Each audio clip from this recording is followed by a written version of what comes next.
How's it going? Good evening, everyone. I'm so excited to join you once again with a calm voice of reason, Benjamin Boyce. You've probably seen some of his interviews during your journeys across YouTube. It seems like he's interviewed pretty much everyone under the sun, including me early on, which was a great chat. I believe he titled that conversation Lifting the Lid because he's very talented with these names. He also has a podcast called Calmversations because he has quite the gift of naming. So go over and check out his interviews and his podcasts. Benjamin, how are you doing and what have you been up to?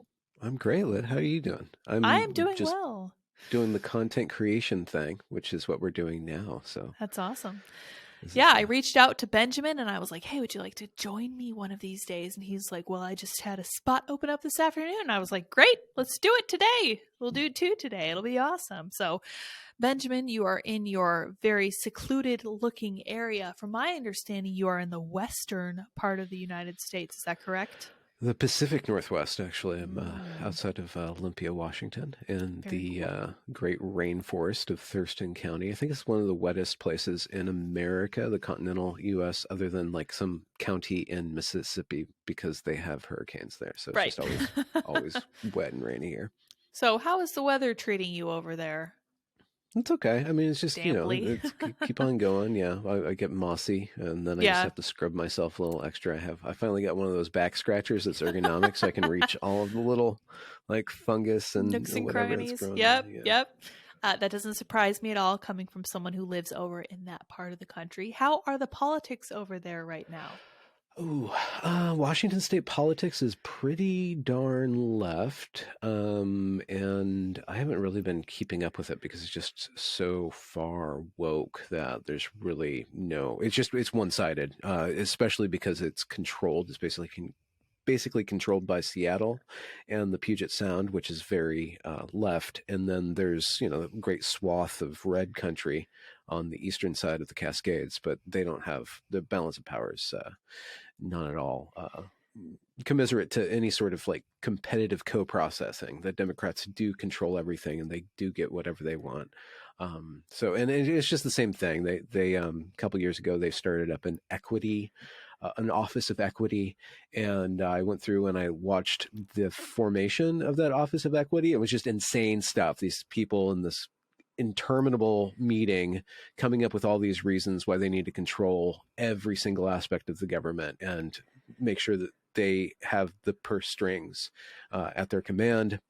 And they were saying things about how Washington needs to become more like South Africa, because then people can just walk into a meeting and we don't have like a white Western way of like being on time and being agenda driven. We need to let go of these different things. It was just off the wall, kind of like complete flouting of any sort of responsibility for public funds, South Stuff like Africa is an interesting role model to take.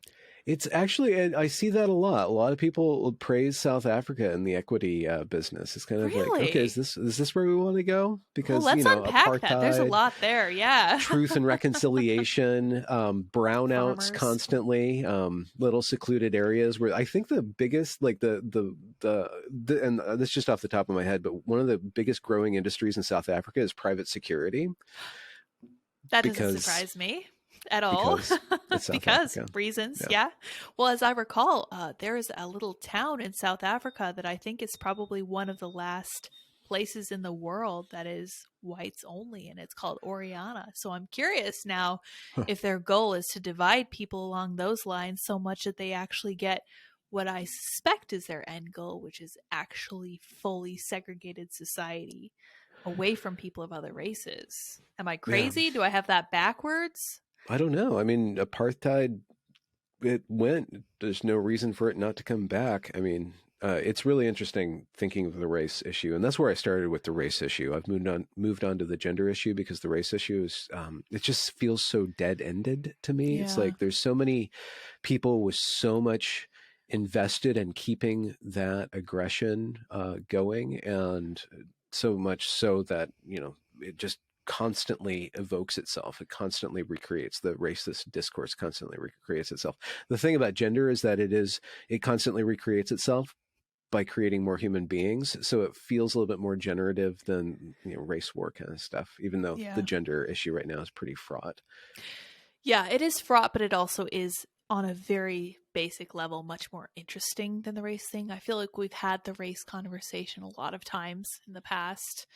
You got your start on the Evergreen beat, right? Yeah. With all Yeah. the chaos there at the school. Do you want to remind everybody what happened there? I think everybody's forgotten. I have not forgotten. Oh, you Very have not forgotten? interesting. No, Well, I no. do have a very, very thorough documentary on my YouTube channel called the Complete Evergreen Story. But in very brief, what happened was that Evergreen State College is a hyper-progressive college. It was started as a very experimental college, had a lot of promise, a lot of really good things going for it, but kind of got stuck in a perpetual cycle of hiring more and more leftist professors. And because it was kind of secluded and because it started out kind of experimental, it was ahead of the curve of most of academia. And academia now we can see throughout America for the last 5, 6, 7, probably even 10 years. I guess the first breakout was in 2015 with Nicholas Christakis in Yale with the whole, this is not an intellectual space, we're creating a home here. But at Evergreen, it was like this pressure cooker for what would be called wokeness. At that time in 2017, it was called SJWs, and YouTube was filled with these SJW compilations, and Milo Yiannopoulos and Ben Shapiro would be getting canceled and stuff. So we saw that in utero. But now it's just a standard thing. I think kids go to college now expressly to get their protest points in, and the administration's cow to the protesters because it's just a rite of passage now. It's just something you have to go through. But at that time in 2017, there was some false allegations of racism that spiraled out of control due to social media mismanagement of the administration of the issue, and then a bunch of just cooped up students that were kind of failing and needed to express a bunch of energy and express a lot of frustration, and then demand a bunch of grades by basically taking over the campus, taking people hostage, stopping cars, facilitating who can come and who can go, and they live streamed it all on the internet, and probably 20, 40 hours of footage of them just acting like complete asshats, wandering the campus with baseball bats, beating up people who are writing in chalk on the sidewalks. We want class. Let's talk to each other. And like freaking fascists, and they beat people up. So that happened. Brett Weinstein was embroiled in that. Brett Weinstein had connections through his brother Eric to Joe Rogan, Dave Rubin. So the publicity it ramped up right away. Twitter, YouTube, it flooded with reactions to all this footage, which is just total crazy footage. And nobody had actually seen the whole story because the footage was completely from the phones of the students. But I had been working in the media department, and I had seen all these workshops and lectures and seminars that were teaching the students to do exactly what they did. And so what I ended up doing was going through and getting all of those videos and all of the internal documents, and then uploading as much as I could online to show that it wasn't just the students acting crazy. It was the entire academic infrastructure, the faculty and the administration that was wanting and cooking this revolution and not really understanding what they were dealing with.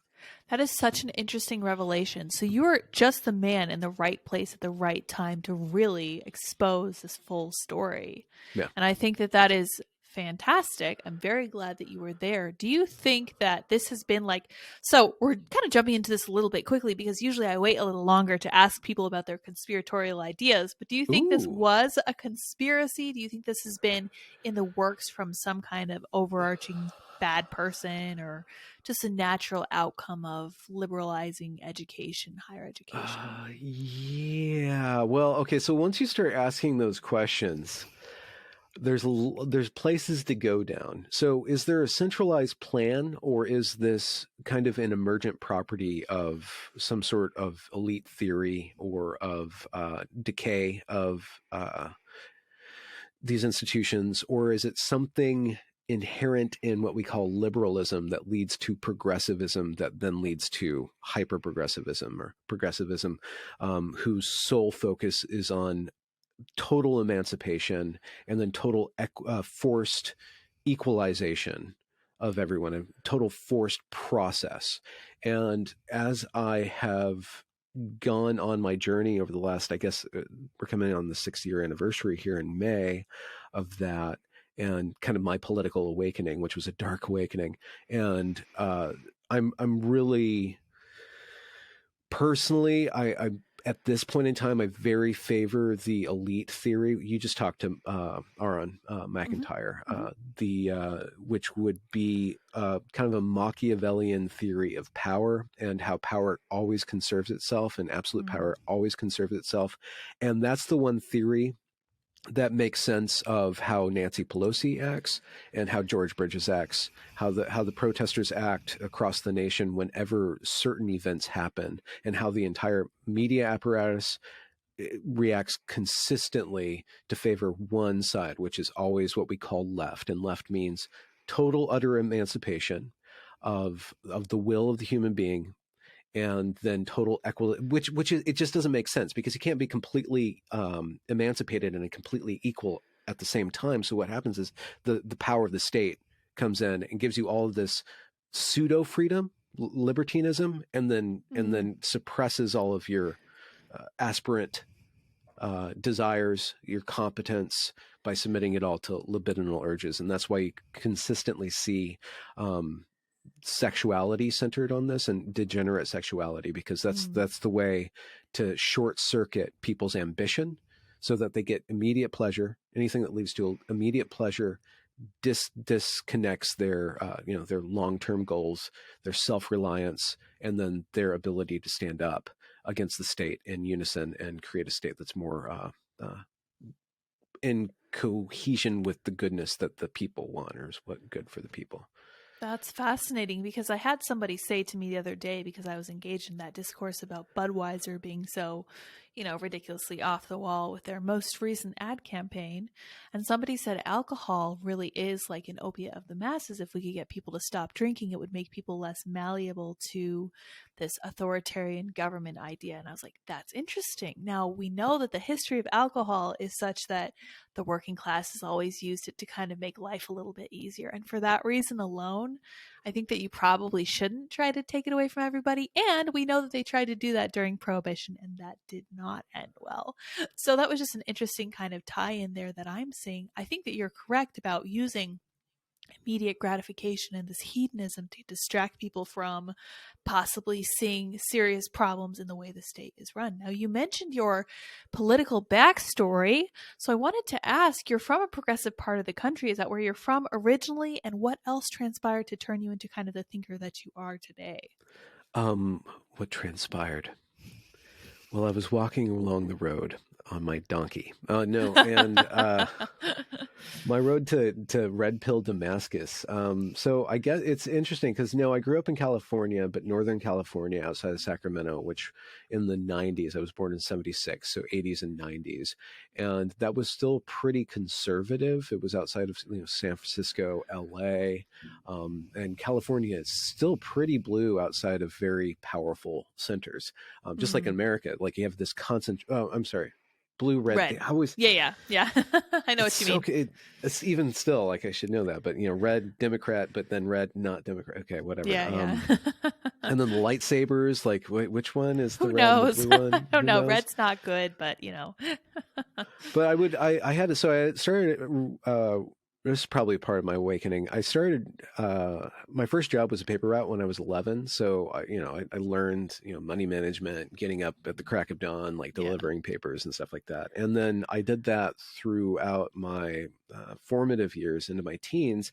And at some point, I think in my freshman year of high school, I stumbled upon this radio guy who had a radio show in Sacramento and one other place, and his name was Rush Limbaugh, and he had these 3-hour spiels that he'd go, and he'd do all these different segments. He'd talk about feminazis, he'd talk about like animal rights lovers, and he would just rail against all these people, and it was really fun and engaging, and I would just like listen to it, and that was kind of, there was something about the guy's charisma and humor that I really liked. And then I kind of stopped listening to him, and I went away to Bible college, and I came back and he was a big deal now. He got syndicated, and he had a brief TV show and stuff, and then he became the icon that we knew later on as Rush Limbaugh, and kind of led that kind of neocon conservative push against the liberal media, the mainstream media and stuff like that. So that was kind of like I've sided with him, and then I'm also a Christian, or I was a Christian. I grew up Christian, so a lot of the core ideas and ideals of Christianity still stick with me. Like, I try not to talk about abortion, but like I just have I cannot stray away from, this is a life and death issue.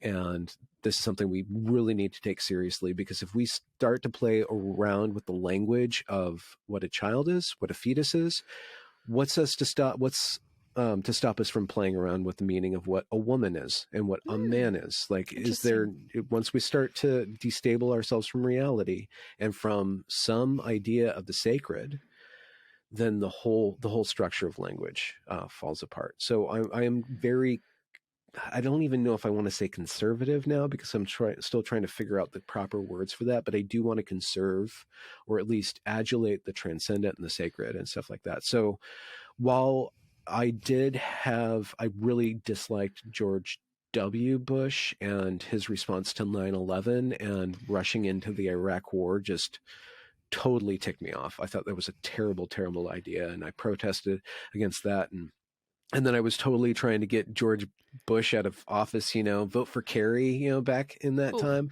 And when Kerry just kind of threw the election, I'm like, it's all bullcrap. Fake. Yeah. This is all fake. This is all fake. So I had so much of my heart wrapped up into it that I'm not going to invest my heart into this stuff anymore. This is just it's just a show. But I was in Portland, Oregon for my 20s and in my 30s, and being surrounded by a lot of progressives, and kind of Obama. There was just this. I would see them.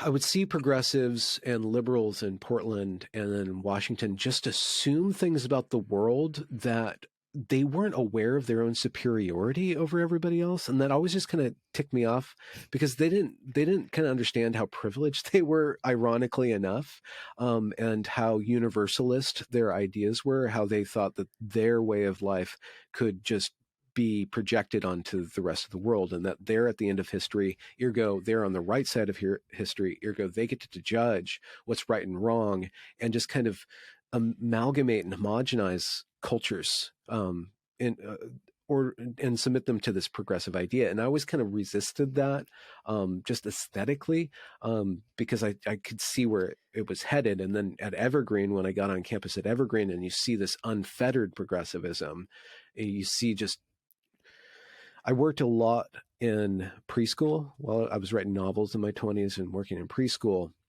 And what I saw with this progressive Kool-Aid given to the students at Evergreen was that these were, I had spent, 10, 15 years trying to turn kids into adults. And then I watched this progressive stuff turn adults into kids.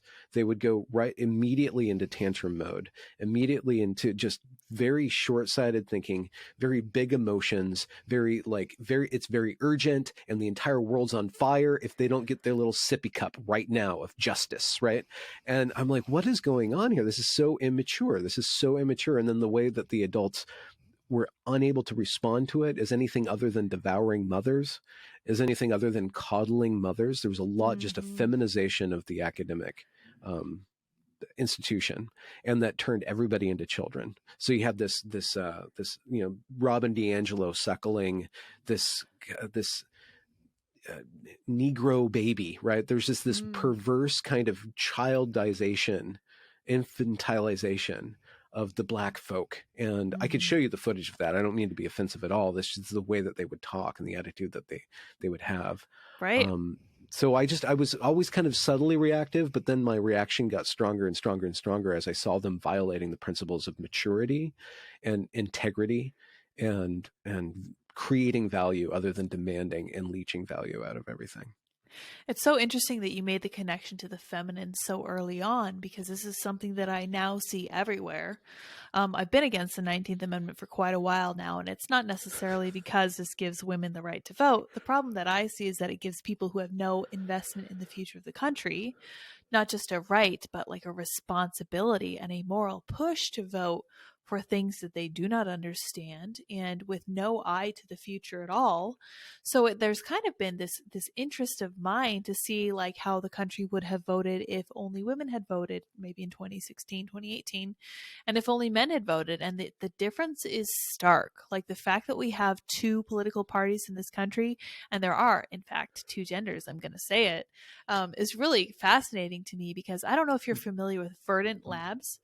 They did a study of different professions and they broke them down along the lines of political party.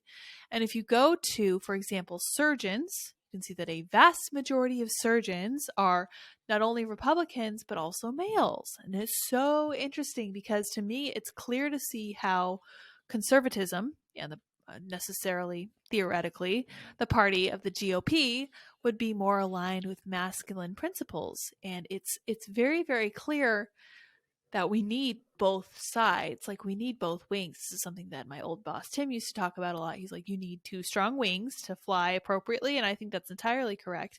It's kind of similar to how you have the male and female in a marriage, and you have both, a female to come along and support the shortcomings of the male, and the same vice versa for a male to come in and say, we're going to use more logic, whereas the female is more compassionate and more relationship oriented.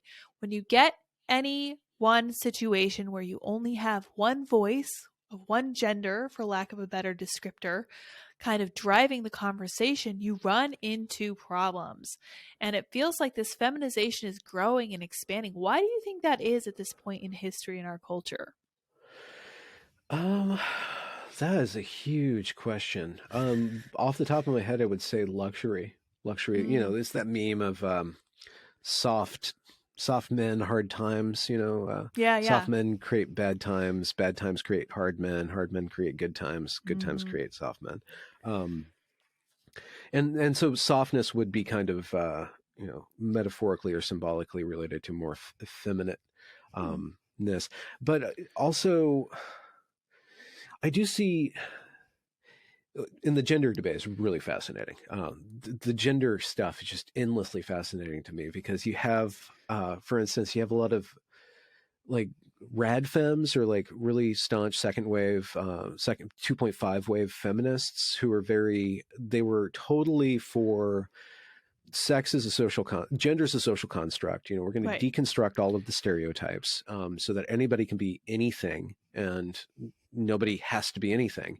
And, we're going to liberate people from the expectations of the roles of what a man is and what a woman is, because a man and a woman are just, these constructs, these sex archetypes. And if you look at their thought, they kind of tend to think that gender stops at the neck, like there's no difference between the values that men and women have. Like it's the very big blank slatist type of ideology that's embedded in Yes. that. And I understand why, which would go back to liberalism and the origins of feminism. And I have to recommend Erica Bakuloki's book on the rights of women. She did a really big book about Mary Wollstonecraft and the origins of feminism. And she walks through the historical mutations and permutations of feminism based as a rights-based or liberal project.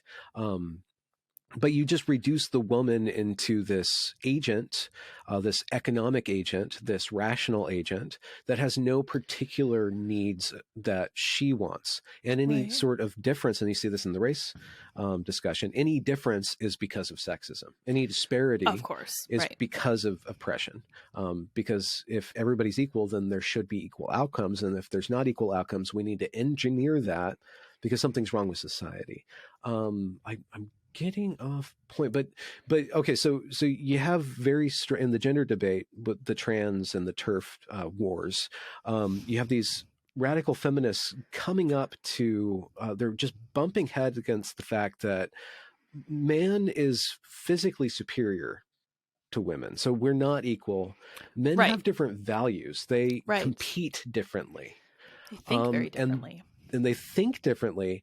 And then even they want to cling to, the red femmes want to cling to this idea that men and women are just the same except for the social constructs. But when they get together and act together, they're very feminine in their behavior. There's a lot of female typical aggression, like reputation destruction, gossip, very verbal. And so you see that, and then you see this inability of that ideology to recognize that this is how women behave. And then if they can't recognize it, they can't regulate it. And so it kind of goes off the rails over and over and over again. And they do a lot of infighting, and they do a lot of purity checking and purity spiraling, which is very leftist in their behavior. So leftism is not just the seeking of I guess it's fairness, care and fairness, right? Women value fairness and they value care. And putting that in contention with some sort of male virtue, I think that's why I call myself gender positive. I'm not gender critical. I think that if we can lay out male typical and female typical values and virtues, we can orchestrate them more consciously to harmoniously participate in the building and sustaining of culture and civilization. And so we really need more than just a small gamete, big gamete understanding of the sexes. Yeah, I think you're entirely correct. My argument has always been that there is no war between the sexes. There categorically is not. We desperately need one another. We are not independently complete human beings. We are what we are in assignment with our gender/sex, I think from a very female position, completely independent of the world around me. And that means that I lack the male side of things. This is why marriage is such a powerful tool. And it makes perfect sense to me why the left and why these malign forces are seeking to undermine institutions like marriage and like the nuclear family, because in the nuclear family, you have such positive views of masculinity and femininity modeled right in front of the newer generation. And it becomes very, very difficult then to say masculinity is toxic. No, it's not. I saw my own father behave in wonderful ways toward my mother. I saw him do everything necessary to keep, in my instance, a family of 6 children afloat on a single income, as my mother fulfilled her side of the bargain by shopping extremely frugally and making sure that we bought only exactly what we needed to, and we reused things and made sure that we bought old clothing. But these were both perfectly in balance in my understanding of the world growing up. And that's why when I look at the world and when I look at higher education trying to tell people that you don't need men or that men don't need women, I'm like, that's a lie. I know it's a lie. I've seen it firsthand. Like anecdotally is incredibly significant when it comes to deciding what the truth is, at least in this regard. So all that ridiculous tangent on my part to say I think you're entirely correct. I am arguing that there is no battle between the sexes because we so deeply need one another, in contrary to what the leftists say. Yeah. Well, and there's a speculative reason why the left would want to attack the nuclear family, because if you can attack the nuclear family, you basically are attacking again individual sovereignty. If you can insert yourself into the family, if the state can insert itself into the family, then it can control the family through bureaucratic means. It can regulate, it can tax the man and then give it to the woman by kickbacks. And there was this tweet that Biden put out, I think it was in November or December of 2021, where he was talking about how unfortunate it was that there were so many women who were taking care of, the vulnerable family members. We need to get them back into the workforce because their true value as human beings, as liberal agents, as economic units. And so what we're going to do is subsidize a bunch of these, probably we'll import a bunch of immigrants and we'll pay them minimum wage to take care of your family. And then you go out and you work and you love the state. You completely dissolve the bonds of care between the mother and the child and the father and the mother by inserting the state into it. But also, I think in the DNA of the left, is a either deep distrust or open hatred of hierarchy and authority and monarchy.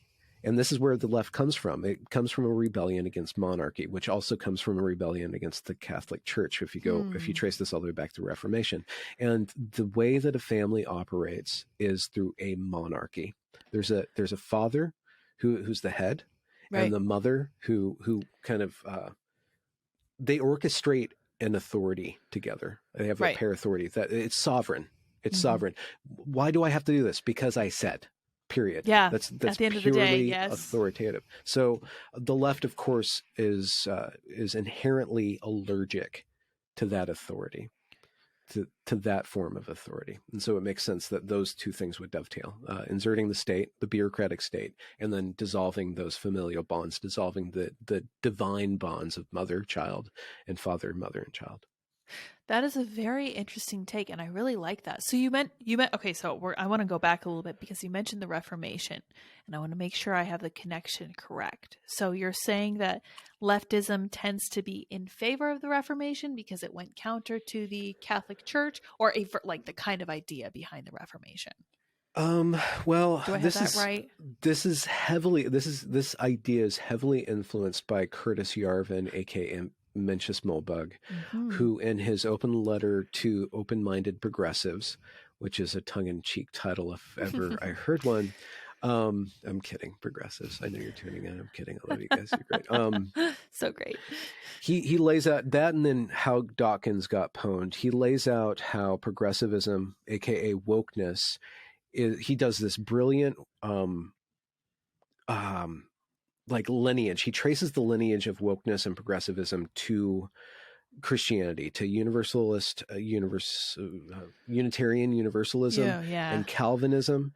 And then you can really do see that the destabilization of authority in the West, and then the releasing of the tremendous amount of energy and a tremendous amount of labor force and a tremendous amount of technological progress, it kind of goes back to the Reformation. It kind of goes back to the printing press. It kind of goes back from wresting the divine, taking the authority away from the Pope and away from the priests and giving it to the individual. And you have a puritanical works save us, not faith, or I get mixed up with that. But you get this Calvinist kind of insistence on hard work, on destroying any type of idol, on being very pious. And that strain it's the foundation of America for sure. It's in our veins. We are Protestant to our core, and we're always wrestling with this. So we are leftists. We are actually, even if we're conservative, I think conservatives are always justifying ourselves in relationship to the left. The myth of progress, the myth of utopia, the myth of even transhumanism, that a man's will is central to everything else. Everything radiates from consent, from choice. That all goes back to the Reformation. That all goes back to the other event that happened after the Reformation that's slipping my mind, that we usually stop, the Enlightenment. Oh, right? yeah. we people usually peg it on the Enlightenment when we try to talk about liberalism, but I think it goes back to the Reformation. And I think it goes back all the way to the splitting off of the East and the Western Church. I think we are just riding a wave of continual dialogue of resistance against authority in the West. So if you had to pin it to that one idea, it would be the concept of resisting some kind of higher human power. Do you think that's a good analysis of that? Oh, disobedience, rebellion. Yeah. Right. Some kind of... Which is my dad speaking. He's really against rebellion, but it's true. We're rebellious. Yeah, it's true. And that really, I think you're probably onto something with that, or I should say perhaps Yarvin is onto something with that. And I need to look more into him because I keep hearing about him. So his ideas are clearly very prevalent, but I'm not familiar with him as such. I can give you a couple links. Sure, yeah, that'd be great. If you like audiobooks, this guy, Skeptical Waves on YouTube, just processed all of unqualified reservations through Amazon voice technology. So you can just listen to the open-minded letter and how Dawkins got pwned. He's such an entertaining writer too. He's just so funny that I don't know if his ideas are correct or not. They're very infectious though. He's very virulent. He knows how to put things together in a way that just kind of wiggle into your brain. That's great. So he has a grasp of the meme, really, for better or for worse, even without images. And that's kind of tapping into that cultural awareness. So that's awesome. I'll definitely be checking him out for sure. It sounds like he's onto something there because everything you mentioned, I think, is entirely in line with our understanding of human nature. Well, when you mention us being entirely Protestant, this is part of the reason that the Irish were initially not prosecuted in the Well, United some of them were States. Yeah, well, prosecuted. some of them, well, for reasons. I mean, there are actually reasons to prosecute Irish people at some points, but yeah. But they didn't want the Americans who had settled here in the U.S. did not want to be outbred by the wild and crazy Catholics who had these huge families. So they made it hard for them to find jobs, which meant a lot of them turned to alcoholism and all this other stuff. So yeah, totally. Definitely. I think something there entirely. So really can recommend everybody check out Curtis Yarvin as we go forward for sure. I love these overarching ideas. Now, you mentioned that your family is deeply religious. Do you think that an actual revival of true religion would help some of our problems we see today? That's a really, really, really good question. And I do not think that a turn to religion is if it comes from the inside out, that's one thing. But if it comes from the outside in, if it comes from top down, it's not going to work. It's got to come from a deep thirst on behalf of the individuals on behalf of the citizenry, to find the fount, to find the ground of being, to find the pure water of meaning of life, and how we orchestrate that in a post-Christian era, in a post-religious era, in a post-Protestant era, it's just an open question. So I am a liberal in how I behave online. I am open-minded. When I interact with people, I try to attenuate my language to their language. I try to be open to their ideas. So I can't be really fundamentalist. Now, underneath that, once you scratch beneath me being very polite and very, I wouldn't say wishy-washy, but maybe people could say I'm a little wishy-washy or a little QPC, accommodating, open-minded. I do have values underneath, but they need to, my own religiousness, my own spirituality, if it's real, it will have to be communicated through other means than my belief, other means than my, following John Vervaeke, my propositional knowledge. I'm not going to tell you what I believe and demand that you believe what I believe, but I can show you through my actions, through my tone of voice, through my behavior, that I am oriented towards something. Hopefully you see that I'm oriented towards something. If my belief is true, then that orientation will leak through all my actions. Now, at some point people do need to believe things, at some point mythology does need to take place and memes need to propagate. And I spent a lot of years and a lot of ink wrestling with mythology in a creative manner and creating stories. But those stories, those memes, they have to speak to the truth within people and awaken people from within. Now, Christianity, I think one way for Christianity to be returned to is to show people, or to make a very clear argument, that we are always already Christian. Even atheists, and this is following Curtis Yarvin, even atheists, their entire moral framework is a Christian moral framework. Yes. We're always already Christian. Now, to what degree do we need to worship? To what degree do we need communion or community? And to what degree can we rely on a church institution to be any less, or theocracy to be any less corrupt than what we have now? Which is basically, we are living in a theocracy.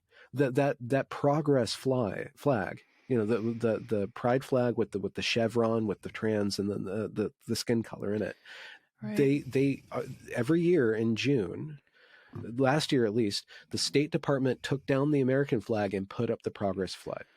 That is the state religion. It is a state religion. So 100%. If we can understand that is actually a perversion of Christianity, that if we orient it, reorient it away from what it is now, this progress pride flag, which is just horrific on an aesthetic level. It's just a horrific thing. When I saw it, I thought it was a 4chan meme, and then it became adopted. It became absolutely adopted.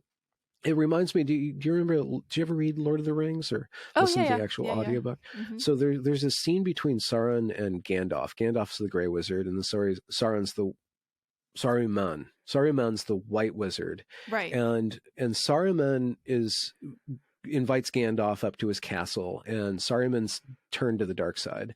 And Saruman shows Gandalf his new robe. He says, "I'm no longer the white wizard. I'm the wizard of color. I've taken the white and I've stripped it apart." And he's wearing this rainbow robe.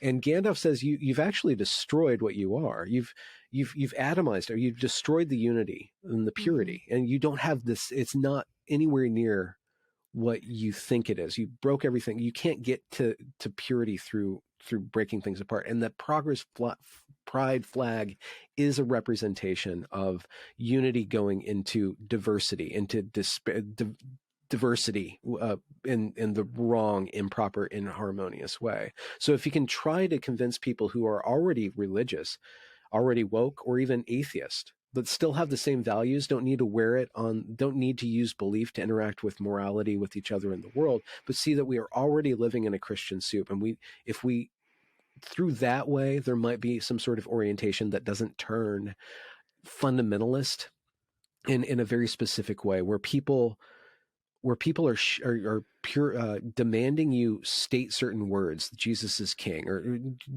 reducing spirituality back to that propositional statement and purity checks. I don't know how we avoid that, because certain people are just dumb and they will do that no matter what. You're going to have that on the right and the left. You're always going to have that. So that elite class needs to reorient itself. And then us dissident elites, which I think is what we are, I think that the path forward is a religious future. It's a mythological future. It's a future filled with enchantment.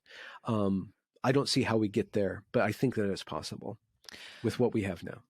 That is a great breakdown of that, and I really appreciate that reference to the Lord of the Rings, because I'd forgotten about that scene, and now that's something that I kind of want to look up as well. Excuse me, I feel like I'm going to sneeze. Hope I don't. I think that hopefully, I hope that what we get out of let's start. I want to preface this by saying I completely agree with you that any change has to come from the bottom up. And I believe this about pretty much everything. As I said, I am super, super pro-life, but I am fully ready to admit that has to come from a cultural change, which means that we need to change how we think about things like sex and parenthood and raising our own kids and explaining to them what they need to do and not do, and explaining to them further the value of building a family and being a parent themselves. It's going to take a long time, to be fair. And I think that people really want a silver bullet, and they really want to say, okay, well, how are we going to tackle this right here, right now? I understand. I would love to give everybody this kind of quick solution, but there is no good quick solution to anything of this magnitude. I think that one of the things that separates actual Christianity, actual faith, from this crazy, twisted, subjective reality we're being tossed around in right now that you can feel if you ever go into an actual church. Because when you go into an actual church, what you'll find is objective truths that are thousands of years old, that people of good faith have used to orient themselves, and that have gone out of their way to live and to ultimately die for in many cases. And I think that that's really where this change is going to come from, because when people start to notice that the subjective lies we're being told by the new state religion that you're correct in calling such, what we're going to start to notice is that when we get into the presence of actual objective truth, there's such a great sense of relief that I don't have to be kind of making this up as I go along. There is an overarching truth that I can see and hear, and there is this weight of antiquity or of, pre forefathers, that kind of thing. People who came before us who were willing to sacrifice their lives for it. That tells me there's something to it. Whether or not I ultimately discover that truth for myself or not, I know that there are millions, billions of people who believe this and believed it enough to die for it. And that alone should, I think, persuade people. And this won't persuade people because, like you were saying, there are some people out there who are just, they're tribal, for lack of a better word. And if you give them platitudes to say, they will do nothing but say those words, and it will never sink in. It will make no difference to them, and they'll just be kind of doing a version of the left, but from the right. And that's not really what we want either. What we want, and something that we can't achieve for other people, that has to be achieved from the ground up, like you were saying, is for people to recognize We're seeking objective truth. We don't have to agree with or fully understand all of it. And this is something my husband and I were discussing the other day, because he doesn't consider himself religious, but he understands the importance of the Judeo-Christian principles that lead us to have the fantastic civilization that we have today. And he says, it's okay to not know everything about how this all works. This is in fact the definition of faith, right? And I was like, you are correct. I think you're coming at this from a totally different angle than I was, because I was raised with all of this as a given, as I think you probably were to a similar degree. But we can't assume that other people are going to know that as a given. People have to reach this on their own terms.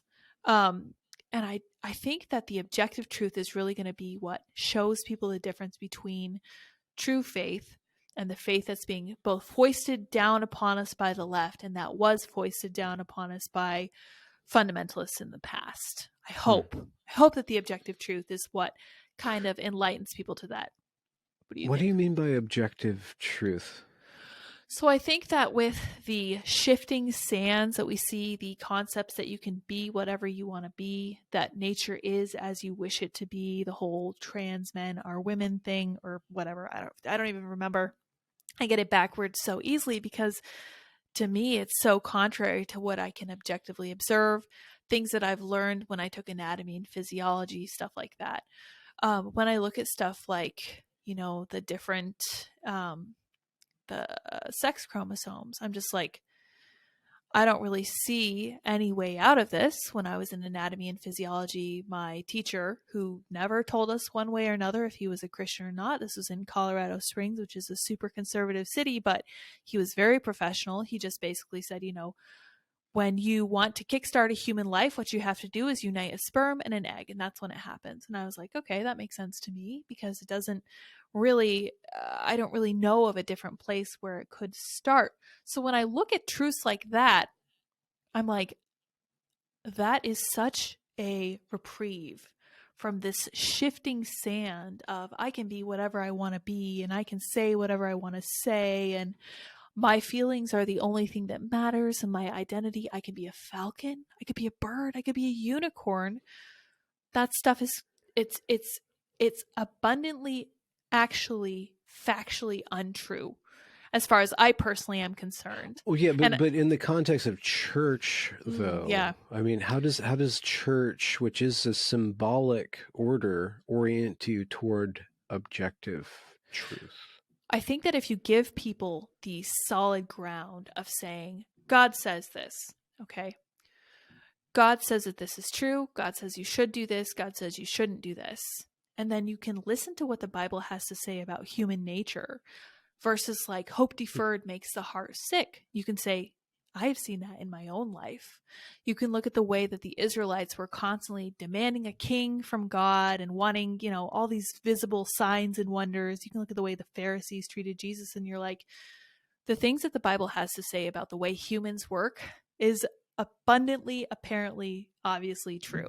Like you can see it today. You can see people still, being romantic in the way that Song of Solomon encourages people to be, albeit imperfectly. And you can see people despairing like King Solomon did in Ecclesiastes. And it's just pretty clear that the Bible has a pretty good read on the actual fundamentals of human nature in a way that people who will tell you that you can be a male and a female, or neither, or both at the same time, and you can switch back and forth between all these different identities, they don't seem to have a grasp of human nature. People don't thrive in that kind of subjectivism, in my opinion.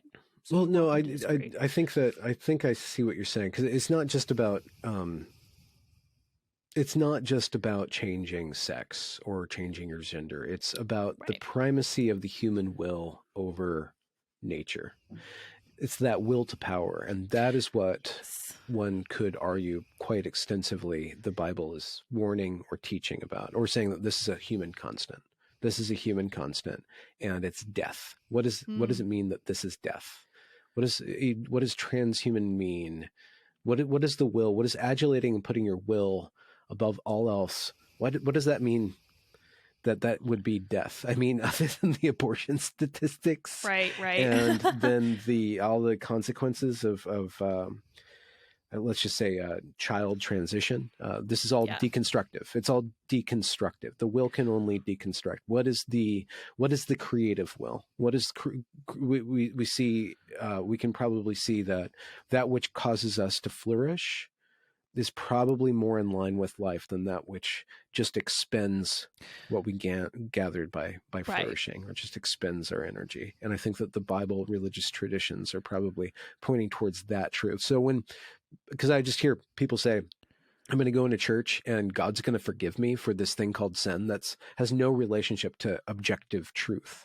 And the way that you're countering that is saying that the truth of human nature is such that this is what the Bible is talking about. It's not talking about objective reality as in atoms and material reality. Right. It's talking That's about true. Yeah. Human reality, which is kind of an amalgamation of, it is very subjective, but it's cyclical and it happens over and over again. So I think that it would be safe to say that this is an objective truth of what it is to be human.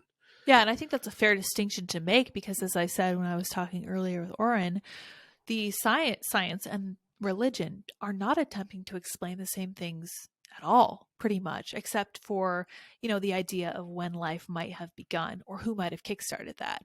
Science and religion are attempting to explain completely different planes of human experience. So yes, the Bible is not attempting to objectively explain, light or matter and stuff like that. But from my exposure to it and from my understanding of human nature through my own somewhat cynical observation of human beings as a whole, I can say that there is a great deal of wisdom in there that people are too quick to discard. Now, as I was saying earlier, when you come in out of the subjectivism of you can do whatever you want to do, there are no limits. And as Oren was saying earlier today, you put these limits around yourself and you are asked to make sacrifices of yourself. That's completely different and even more subjective. But when you put these limits on yourself, you are freed to be like, okay, I am no longer in control of everything in my world. Everything is not putty in my hands. And that's a good thing. It's okay. It's better for it to be that way. It's better to surrender some of this will to power to an actual higher power, to someone who, for all intents and purposes, we can kind of assume has our best interests in heart, because if we believe that God created the world, he's given us this amazing and beautiful place where we can survive and thrive. He's created, he's not destroying like the subjectivism that we see in the world around us. Yeah, so my whole point is that there's too much subjectivity out in the regular world, and then the church kind of gives people this foundation upon which to actually try to build instead of destroying. Well, and there's more room inside of religion than one would give it credit for. If somebody's been abused by religion or seen religion as a stifling place or some sort of controlling environment, and that is not without precedent or empirical evidence to support such a supposition. Right. There still is. So I was reading this Substack about Jacques Ellul, who's a French thinker who has some pretty deep critiques of Western civilization post-Christianity. And he has this theory that technology has kind of taken over everything, and that we can never really reform the systems that we're dealing with, because the technology was preceded by a mentality of technology, or what can be translated to technique, where everything can be solved to be more efficient, where the process can work through all of our problems. And so we have all these institutions that are run on these assumptions that intentional, rational action, policy can solve everything. And the only way that we can solve the problems that all this policy created is more policy, which creates even more problems. And it's a pretty steep critique. I'm still wrestling with it, but I was just thinking about, we can reduce all of our problems to any given dimension. We can say, well, liberalism has these problems with Reformation or Protestantism or technology or materialism or science, or even religion. You could reduce it to all these different critiques and see different problems with it. But ultimately, I think that the ability to be greater than ultimately, what we're looking for is something that can include all these different systems that are problematic, all these different ideologies that are problematic, that can include them in such a way that they become harmonized and oriented towards some sort of higher goal.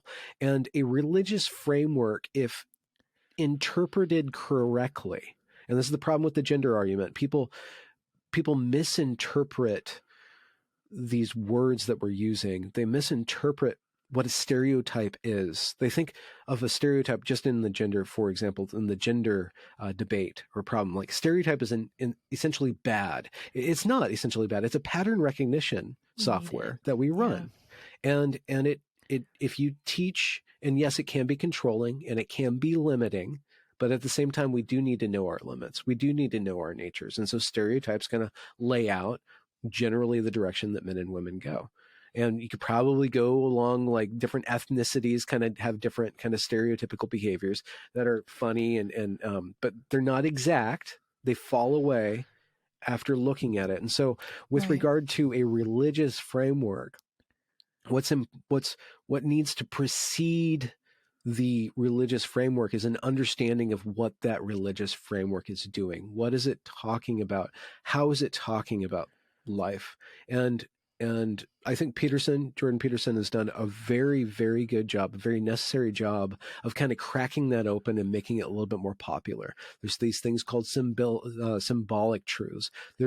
We can be in dialogue with these ancient stories. The truth that is inherent in them is a very valid, necessary truth that is of a different kind and qualia than scientific truth, than factual truth, than bureaucratic truth, right? But so understand, when entering into a religious framework, it's really important to be on any sort of similar page, to understand what we're doing when we're talking about that framework. But I do think that a religious framework properly construed and constructed and promulgated or shared has the capacity to organize all of the different systems. It can actually organize communism and capitalism.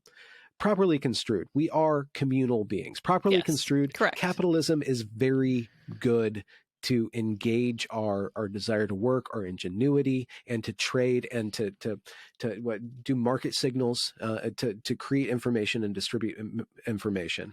And you find in the Bible, and this is the interesting thing that the left says all the time, is that Jesus was a communist. Now, he's not a Maoist, he's not a Stalinist, but yeah, there is this sense of brotherhood, the sense of communal, familial ties that bind us. If that kind of communism, it does operate within the family. Capitalism does operate in the family, where you give the kid incentive, you give the kid earning potential, and show that if the kid has value in the system, then he gets rewarded by the system. And then there is a communal, this is ours, right? Now, how that scales up to a society is impossible without some sort of similar orientation to a father God and to some sort of, I don't know how to place, because I am a monotheist and I am a patriarchal guy. There is a divine feminine, but I don't know how to articulate that at this point. But there is some sort of unifying horizontal feminine that can embrace the world, and some sort of transcendent masculine that can tie all the worlds together. And I don't think you get communism on a massive scale without a very, very powerful, divine, virtuous populace, right? That does care about each other. Right. And so you do need a religious framework. And you see it in communism just assumes this religious framework absent God. And then what ends up in the place of God is human will and bureaucracy, which then becomes pure death. Right. Well, it because it lacks kind of this understanding of human actuality, like the truth of human nature, they tend to assume a lot of intentions and a lot of, decisions that people would not make naturally, which ultimately leads to people being put into situations where they cannot thrive. And by thrive, I mean eat, which means that they end up not being able to survive.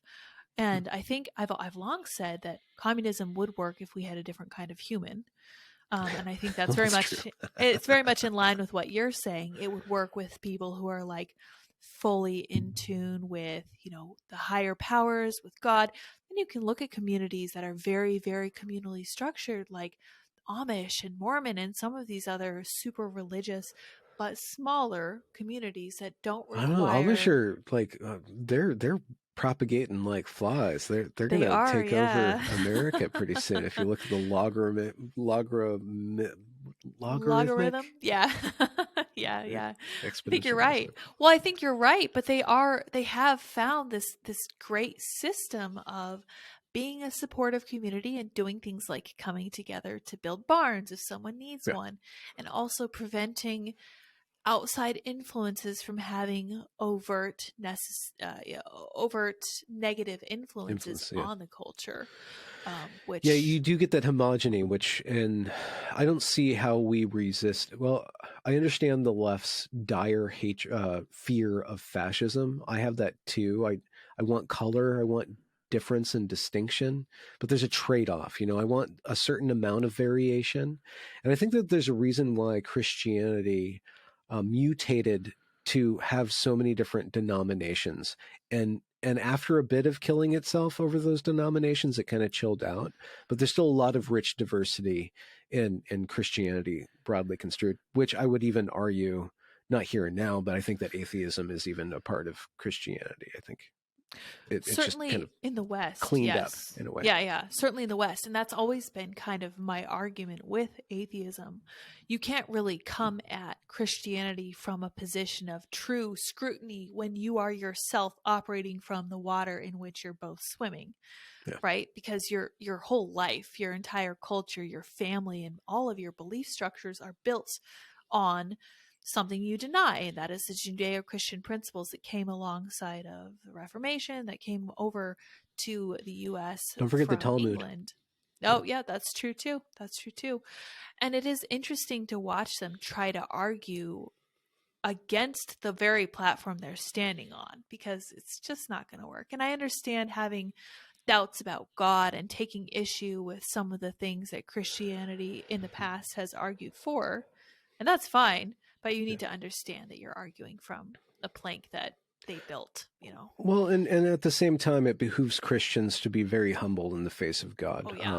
and to not assume that you know God's will or you're the harbinger of God's will. And it's really difficult. I understand. I did a episode very similar to this one, that were kind of the same topic that we were doing now, and I discussed that I was doing Ramadan, the fast of Ramadan, and some guy came into my comments and got really mad at me for talking about Ramadan on Good Friday. Because I was slandering Christians or something. I'm like, I'm fasting, you're fasting. Well, and then there was this whole thing, are you Christian or not? And one woman showed up like, I'm crying, you're not a Christian. I'm like, dude, chill, chill, chill, chill, No need to chill, chill, chill. cry. So I think that Christians are humans too. Yeah. They Yeah. they assume that they know, and one of my projects that is very in the background of what I'm trying to do is trying to approach the process of believing in a more mature way, where my belief isn't something where I need to impose on other people. My belief is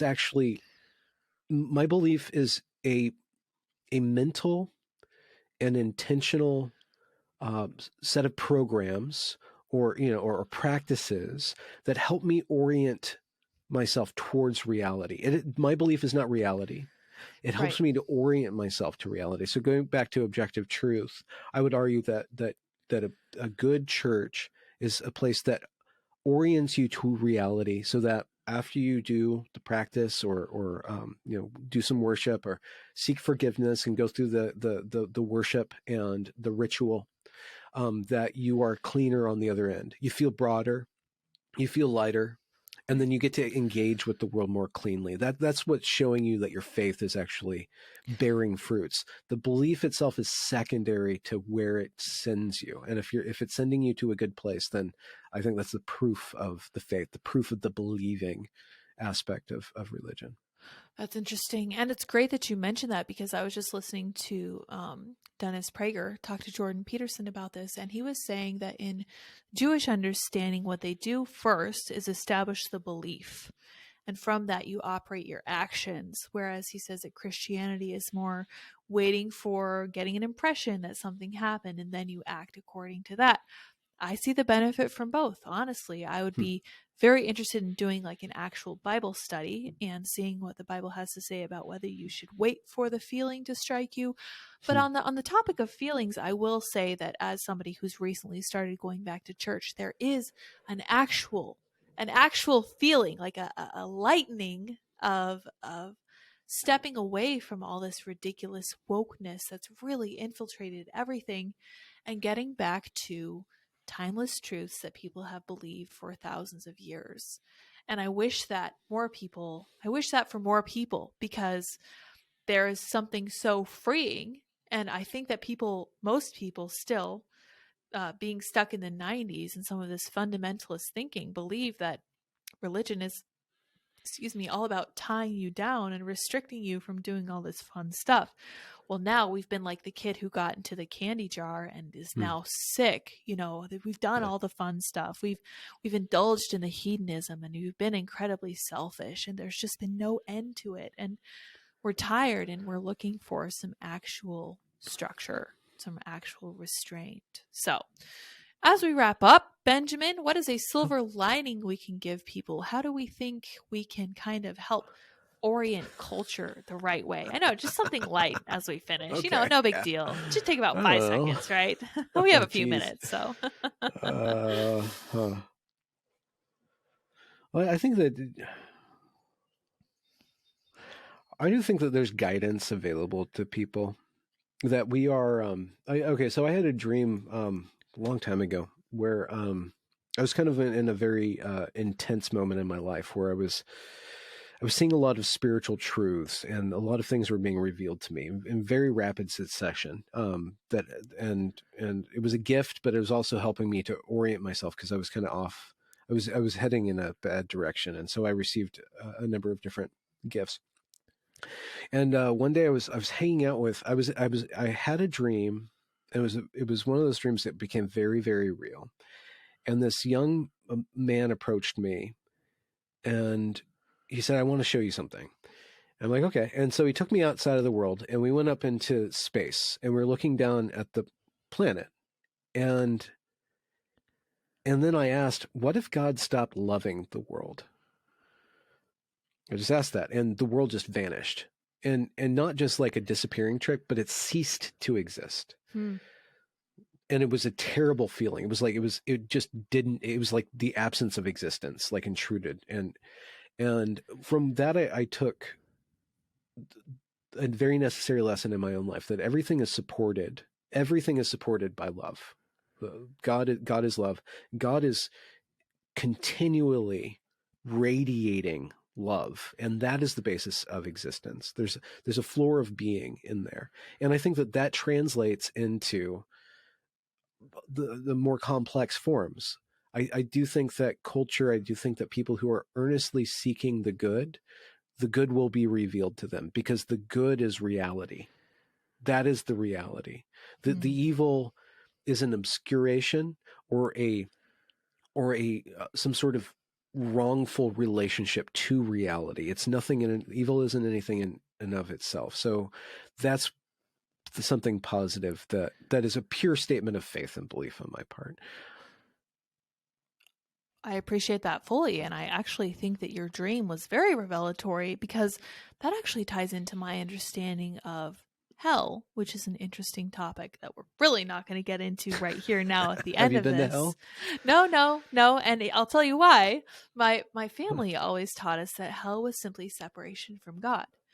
And it strikes me that this feeling that you got when you asked the question, what if God stopped loving the world, and it simply ceased to exist like it had never been, is probably a feeling similar to what the Christian understanding of hell is. And it's not eternal physical torture. It's not like anger or this feeling of, frustration or whatever. It's an actual feeling of absence, like there's just nothing there anymore, which should be terrifying to people. And when you mentioned that God is love, hold on, give me 1 second. When you mentioned that God is love, I want to firm that up a little bit for people, because I think that people get on board with like the John Lennon version of, man, happy, hippy dippy love, free love, all this good stuff. I don't think that's what it is. Love in the Catholic tradition is to will the good of the other. And I think that you can firmly, fully, and fairly say that if you believe in a loving, kind, generous God who created us and who necessarily wants the best for us, his purest version of love would be to will our good, even if it's not what we want. And that's not going to make us happy all the time, but we can rest assured that it's going to turn us into people who are closer to being what God designed us to be, because we were created in his image. Yeah. So you're Catholic now? No. I'm just drawing on that from the Catholic inspiration, because I think that's such a good summary of what love is. No, we're going to a Presbyterian church right now, which is what I was raised in. And so far, so good. We're liking that, appreciating that kind of steadiness that you can't really get from the world anymore. Benjamin, it's been so great to talk to you. It's been great to have you as a guest instead of as a host. A lot of fun to kind of flip the tables in that regard. I hear you have some really fun interviews coming up in the near future. Yes. Looking forward to that for sure. Always love conversations. They are, in fact, very calming, as the name suggests. Thank you for taking the time today on such a short notice. Where can people find you? Tons of fun. Twitter, Benjamin A. Boyce. YouTube, Benjamin A. Boyce. And any sort of podcast, it's Calmversations. Calm, C-A-L-M, Versations, V-E-R-sations, S-A-T-I-O-N-S. That was hard for me to do. Something like that, yeah. I think I might Wonderful. have missed that. But the link, I'm sure, will be in the description. That's right. As I tell my guests. Maybe absolutely. Yes. Thank you so much, Benjamin, for joining us. And thank you to my audience for joining us, too. It's been a great conversation. Hopefully you all got as much out of it as I did. Until next time, bye, guys.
How's it going?